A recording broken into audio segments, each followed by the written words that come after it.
Halo semuanya, perkenalkan nama saya Krisma Luciana Sihotang, NPM 2009102118, kelas F atau 6, semester 3, dengan dosen pengampu Bapak Sumarlin Mangandar Marianus MPD. Saya dari Pendidikan Guru Sekolah Dasar, Fakultas Keguruan Ilmu Pendidikan, Universitas Katolik Santo Thomas. Baik, topik kita kali ini mengenai pendekatan cara belajar dan pendekatan keterampilan proses. Topik pembahasannya yang pertama, pengertian pendekatan, yang kedua, prinsip-prinsip pendekatan, yang ketiga, keterampilan proses dalam pembelajaran. Kita masuk yang pertama, pengertian pendekatan. Pendekatan merupakan titik tolak atau sudut pandang kita terhadap proses pembelajaran yang merujuk pada pandangan tentang terjadinya suatu proses yang sifatnya masih sangat umum di dalam mewadai, menginspirasi, menguatkan, dan melatari metode pembelajaran dengan cakupan teoritis. Lihat dari pendekatannya, pembelajaran terdapat dua jenis pendekatan, yaitu yang pertama, pendekatan pembelajaran yang berorientasi atau berpusat pada siswa atau student-centered approach, dan dua, pendekatan pembelajaran yang berorientasi atau berpusat pada guru atau teacher-centered approach tertentu. Yang kedua, prinsip-prinsip pendekatan.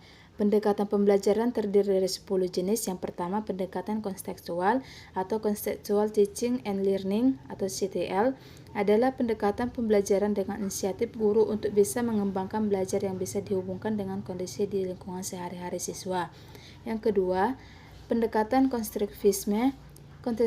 Konstruktivisme memiliki fokus tersendiri dalam pembelajaran, yakni pada membangun dan penyusunan level pengetahuan dan kreativitas siswa. Yang ketiga, pendekatan kognitif. Pendekatan ini merupakan metode yang bisa memungkinkan siswa untuk memahami dan mengingat informasi penting untuk jangka waktu yang panjang. Yang keempat, pendekatan deduktif. Pendekatan deduktif adalah aktivitas berpikir menggunakan logika untuk menyelesaikan masalah dan selanjutnya membuat kesimpulan dari hasil pengumpulan data. Pada penggunaan penalaran deduktif untuk menyelesaikan masalah yang rumit, hasil bisa didapat lebih dari satu kesimpulan. Yang kelima, pendekatan induktif.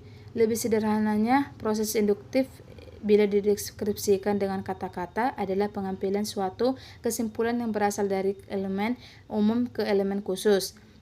Dalam penelitian aktivitas induktif berarti melakukan pengamatan selanjutnya mengambil kesimpulan dari pengamatan. Yang keenam, pendekatan konsep. Pada pendekatan ini, siswa dibimbing untuk bisa memahami suatu konsep secara mendalam agar siswa terhindar dari miskonsepsi atau kekeliruan konsep. Arti konsep sendiri adalah penggolongan yang mempunyai karakter, sifat, dan ciri yang sama. Yang ketujuh, pendekatan proses adalah aktivitas pembelajaran yang berfokus kepada siswa untuk bisa menjiwai sebuah proses pembangunan dan penemuan konsep yang bisa menjadi landasan bagus untuk keterampilan proses. Yang kedelapan, pendekatan humanis. Pendekatan ini didasarkan pada teori humanistik yang berkonsep pada kebaikan untuk semua, yakni memanusiakan manusia, di mana tujuannya adalah dunia bersatu dalam damai dan terdapat penyebaran pengetahuan yang rata serta siswa memperoleh keterampilan dan pengetahuan yang bisa menciptakan efek positif. Yang kesembilan, pendekatan open-ended. Pengertian dari open-ended atau soal terbuka adalah masalah atau soal yang dirancang yang bisa memiliki banyak jawaban yang benar. Pada aktivitasnya, pendekatan open-ended memiliki misi utama yakni menekankan siswa agar tahu proses jawaban bisa didapat. Yang ke-10, pendekatan saintifik merupakan aktivitas belajar yang disiapkan agar siswa bisa dengan aktif membangun sebuah keterampilan pengetahuan dengan cara observasi, bertanya, bernalar, mengumpulkan data, meneliti, dan menyimpulkan. Yang ke-11, pendekatan realistik. Realistik berawal setelah siswa mengatasi masalah yang sudah ada. Dengan mengatasi masalah, siswa akan terbangun untuk bisa mengatasi berbagai masalah. Pendekatan keterampilan proses dalam pembelajaran. Pendekatan keterampilan proses adalah pendekatan pembelajaran yang menuntut aktivitas secara mandiri agar siswa mengalami sendiri proses mendapatkan pengetahuan dengan potensi dasar yang sudah ada pada diri siswa, baik secara fisik atau mental.